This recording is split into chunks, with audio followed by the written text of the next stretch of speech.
በ32ኛ ሳምንት የእንግሊዝ ፕሪሚየር ሊግ ተጠባቂ ጨዋታ አርሰናል ከብሬንትፎርድ ጋር ተጫውቶ አቻ በመለያየቱ ከመሪው ሊቨርፑል ጋር ያለውን የነጥብ ልዩነት ሳያጠብ ቀርቷል። ሰላም እንዴት ቆያችሁ? የዘመን ስፖርት ቤተሰቦች፣ ዘመን ስፖርት ተመልሷል። በአውሮፓ ታላላቅ መድረኮች የሚገኙ ስፖርታዊ መረጃዎችን ይዤ ተመልሻለሁ። አብራችሁኝ እንድትቆዩ ጋብዛለሁ። ዘመን ስፖርትን ላይክ፣ ሼር፣ ሰብስክራይብ በማድረግ ቤተሰብ እንድትሆንም ከወዲሁ ጋብዛለሁ።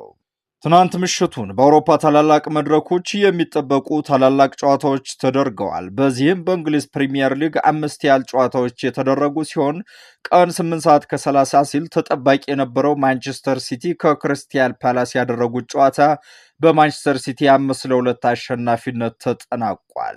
ድንቅ ክስተቶች በታዩበት በዚህ ጨዋታ እንግዳዎቹ ክሪስታል ፓላሶች ገና በ8ኛው ደቂቃ ነበር በኤበረቼ ኦሎቼ ኤዝ አማካኝነት መሪ መሆን የቻሉት። ከዚህ ጨዋታ በኋላ ማንቸስተር ሲቲዎች ጫና ፈጥረው መጫወት ቢችሉም ነገር ግን አሁንም የክሪስታል ፓላሱ ክሪስ ሪቻርድስ በ21ኛው ደቂቃ ቡድኑን ወደ 2-1 መሪነት እንዲሄድ አስቻለው።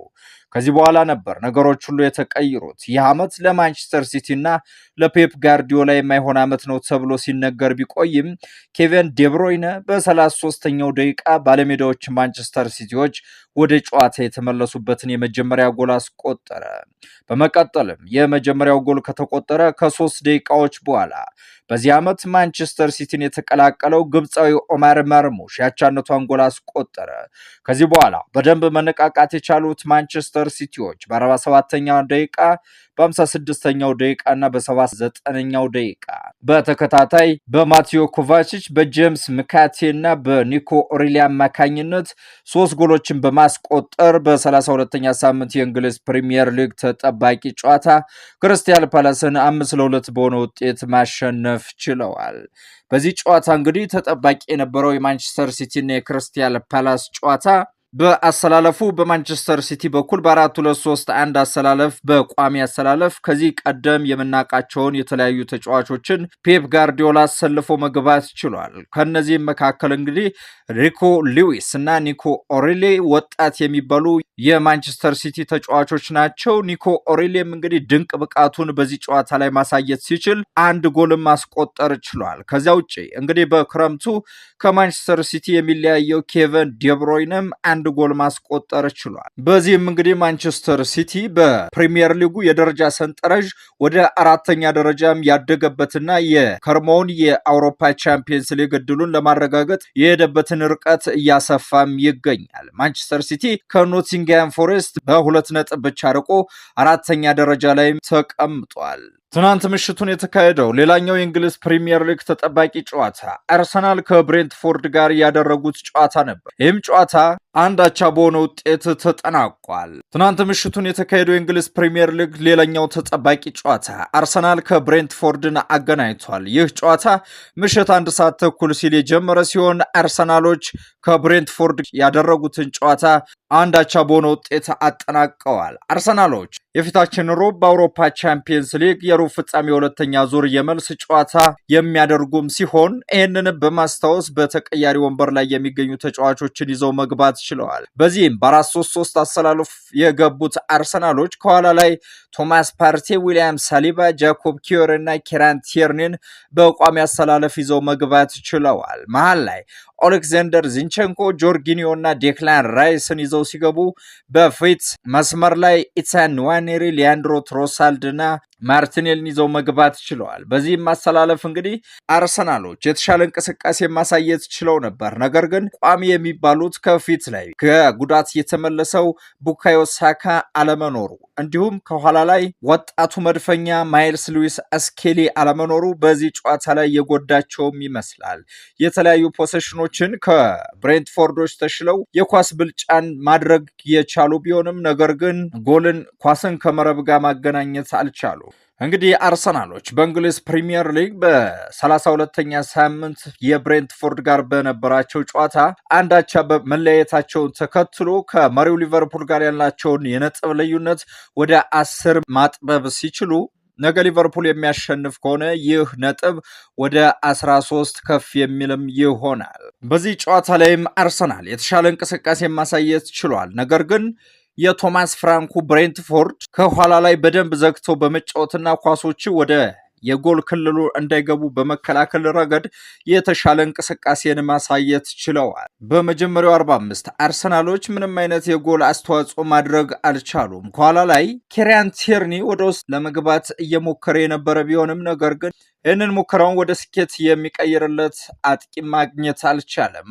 በሐሰተኛ የ9 ቁጥር ቦታ ላይ ከፊት ላይ ተሰልፎ የነበረው የአርሰናሉ አጥቂ በሐሰተኛ የ9 ቁጥር ቦታ ላይ ከፊት ላይ ተሰልፎ የነበረው የአርሰናሉ አጥቂ ሊያንድሮ ትሮሳርድ ሲሆን ዛሬ ላይ በአንጻራዊነት ከአርሰናል ተጫዋቾች ደከም ብሎ የታየ ተጫዋች ነው። መሀል ላይም ቶማስ ፓርቴን ወደ ክንፍ አስወጥቶ መሀል ላይ በቋሚ አሰላለፍ ጣሊያናዊውን ጆርጂኒዮ ይዞ የገባው ሚኬል አርቴታ በአንጻራዊነት ከቶማስ ፍራንኩ ብሬንትፎርድ ደካማ እንቅስቃሴንም ማሳየት ችሏል። በዚህም የ32ኛ ሳምንት የእንግሊዝ ፕሪሚየር ሊግ ተጠባቂ ጨዋታ አርሰናሉ በ61ኛው ደቂቃ ዴክላን ራይስ የሰጠውን ኳስ ቶማስ ፓርቴ በማስቆጠር መሪ መሆን ችለው ነበር። ነገር ግን በ74ኛው ደቂቃ ተጭኖ የተጫወቱት ብሬንትፎርዶች በዮዋን ዊሳ አማካኝነት ያቻነቷን ጎል ማስቆጠርም ችለዋል። ከዚህ በኋላ አርሰናል ተጭኖ መጫወት ችሎ ነበረ፣ ነገር ግን ኳስን ከመረብ ጋር ማገናኘት አልቻለም። በጨዋታውም ተቀያሪ ወንበር ላይ ከዚህ በፊት በቋሚ አሰላለፍ መግባት የሚችሉትና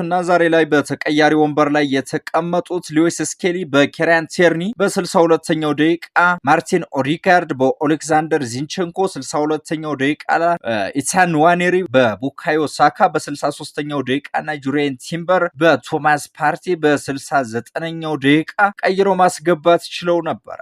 እንዲሁም ሚካኤል ሜሪኖ በዴክላን ራይስ በ75ኛው ደቂቃ ተቀይሮ የገባ ሌላኛው ተጫዋች ነው። አርሰናሎች ተከታታይ 5 ቅያሬዎችን ማድረጋቸውን ተከትሎ ጨዋታው ሊገባደ የተወሰኑ ደቂቃዎች ሲቀሩ የመሃል ተጫዋቹ ጣሊያናዊ ጆርጂኒሆ ተጎድቶ መውጣት ችሏል። በዚህም እንግዲህ አርሰናሎች የሚቀይሩት ተጫዋቾችን በመጨረሻቸው የሚቀጥሉትን ጭማሪ ደቂቃዎች ማለትም ከ10 ያላነሱ ደቂቃዎችን በጎደሎ ከብሬንትፎርድ ጋር መጫወት ችለዋል። ይህ ክስተትም አርሰናሎችን እንዳያሸንፉ ተጽዕኖ የፈጠረባቸው ይመስላል።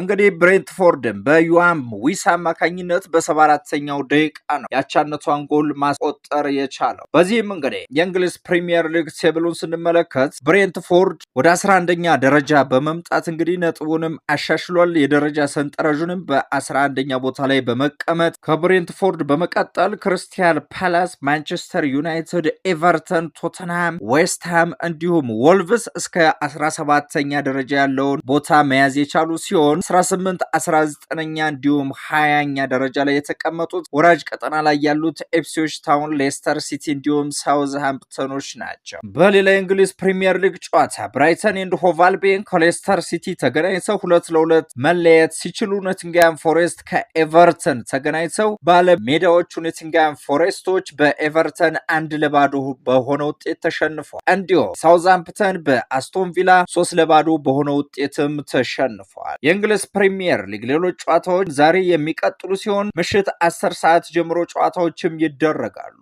በዚህም ቸልሲ ከኢፕስዊች ታውን፣ ሊቨርፑል ከዌስትሃም፣ ወልቭስ ከቶተንሃም ሆትስፐር እንዲሁም ኒውካስል ዩናይትድ ከማንቸስተር ዩናይትድ የሚያደርጉት ጨዋታ ይጠበቃል። ቀደም ብሎም ሊቨርፑል ከዌስትሃም ዩናይትድ የሚያደርጉት ጨዋታ ቀደም ብሎ 10 ሰዓት የሚደረግ ሲሆን ባለሜዳዎቹ ሊቨርፑሎች ይህንን ጨዋታ የሚያሸንፉ ከሆነ ከዚህ በኋላ በሚኖራቸው ተከታታይ 3 ጨዋታዎች ካሸነፉ ቀደም ብለው የእንግሊዝ ፕሪሚየር ሊግ ዋንጫን የሚያነሱ ይሆናል። ሌላኛው ተጠባቂ ጨዋታ ኒውካስል ዩናይትድ ከማንቸስተር ዩናይትድ የሚያደርጉት ጨዋታ ነው። በዚህም እንግዲህ ኒውካስል ዩናይትድ 7ኛ ደረጃ ላይ ተቀምጦ ይህንን ጨዋታ የሚያደርግ ሲሆን ማንቸስተር ዩናይትድ 13ኛ ደረጃ ተቀምጦ ያደርጋል። 13ኛ ደረጃ ላይ ተቀምጦ በ38 ነጥብ ይህንን የ32ኛ ሳምንት የእንግሊዝ ፕሪሚየር ሊግ ጨዋታ ያደርጋል። ኒውካስል ዩናይትድ ለቻምፒየንስ ሊግም እየተፎካከረ የሚገኝ ክለብ ነው። ይህንን ጨዋታም የሚያሸንፍ ከሆነ በ56 ነጥብ ወደ 4ኛ ደረጃም ከፍ ማለት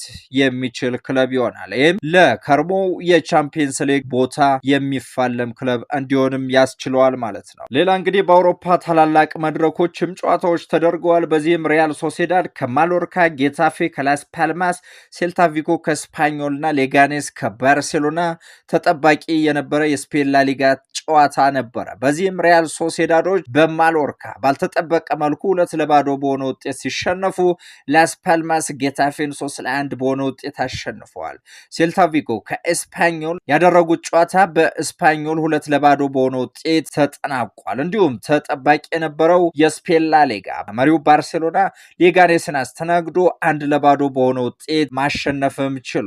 ባርሴሎና እንግዲህ የፊታችን ሮብ በአውሮፓ ቻምፒየንስ ሊግ የሩብ ፍጻሜ ሁለተኛ ዙር የሜልስ ጨዋታውንም የሚያደርግ ይሆናል። በዚህም በጥንቃቄ የተጫወተው ባርሴሎና ሌጋኔስን ከሜዳው ውጭ በመሄድ 1-0 በሆነ ውጤትም አሸንፎ ተመልሷል። በጣሊያን ሴሪ 3 ጨዋታዎች ሲደረጉ ቬኔዚያ ከሞንዛ፣ ኢንተር ሚላን ከካግሊያሪ እንዲሁም ጁቬንቱስ ከሌስ ጨዋታቸውን አድርገዋል። በዚህም ጨዋታ አሮጊቶቹ ጁቬንቱሶች ሌስን 2-1 በሆነ ውጤት ማሸነፍ ሲችሉ ኢንተር ሚላን ካግሊያሪን 3-1 በሆነ ውጤት ማሸነፍ ችሏል። ሌላኛው ተጠባቂ የነበረው የፈረንሳይ ሊግ 3 ጨዋታዎችንም አድርጓል። በዚህም ሞናኮ ከኦሎምፒክ ማርሴይ ያደረጉት ጨዋታ በሞናኮ 3-0 አሸናፊነት ተጠናቋል።